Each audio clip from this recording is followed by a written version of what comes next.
You know, our teenagers will go through a lot in life, including breakups, which can be difficult for parents to talk about with their child. Parenting expert Belinda Palacios here today to give us a little bit of help for us parents that are getting ready to go through all this.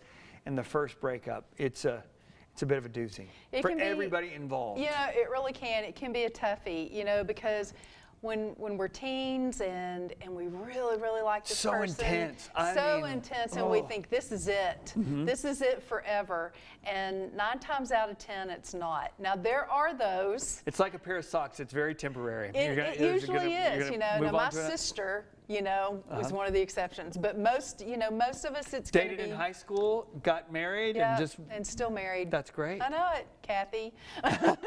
Giving her a shout out. Give her a shout out. All right, so teens can feel, and I remember it's the end all and be all. If things go, I don't know what's going to happen now. Like, this is uncharted territory. Right, and I think that we as parents can do things even before they get into these kind of relationships, you know, having dialogue with them about, look, you know, how intense it can feel and, you know, teen love, but it may, you know, more than likely it's going to be temporary. But just once they begin to date and have that special somebody in their life, really try to limit the time from the beginning. Don't let them, you know, letting it become all consuming, you know, all of a sudden can be, it can create more problem in the end, you know, when that occurs. Because if they isolate themselves just to each other and all they think about and all they do is for each other, then if that's gone, then there's, you know, it seems like nothing is left. So you have to really be a good listener in this, right?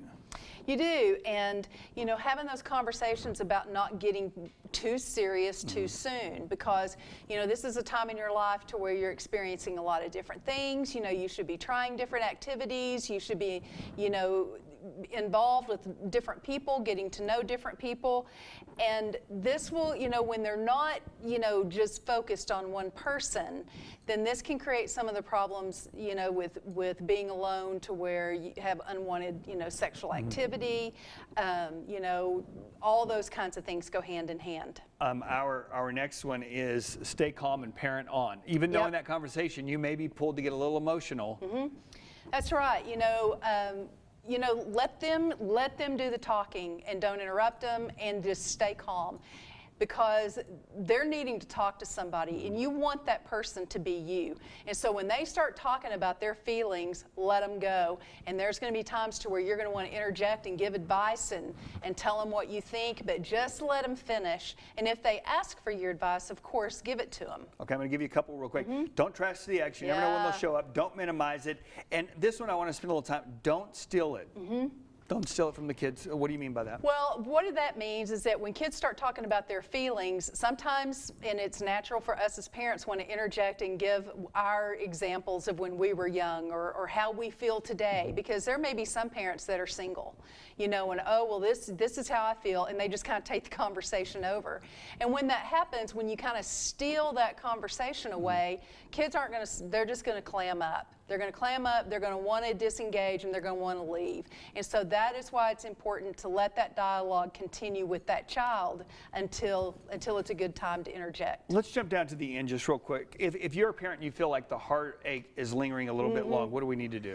Well, maybe they could become obsessive. How do we? That's right. If they are consistently, there's been a breakup, and they're not getting out of bed, they don't want to do anything, they don't want to engage with family activities, they don't want to go out with other friends, they don't want to do things that they've normally really enjoyed, and also to where they're just on social media, following them, seeing what's happening all the time and obsessing about that. That's when you really need to interject, and you might need to see if this is something that needs an acute type of therapy to really work past it, because staying stuck in that moment can lead to some depressive symptoms. Okay, very good. Well, we appreciate it as always. Thank you so much for being on the show, Belinda. Coming up,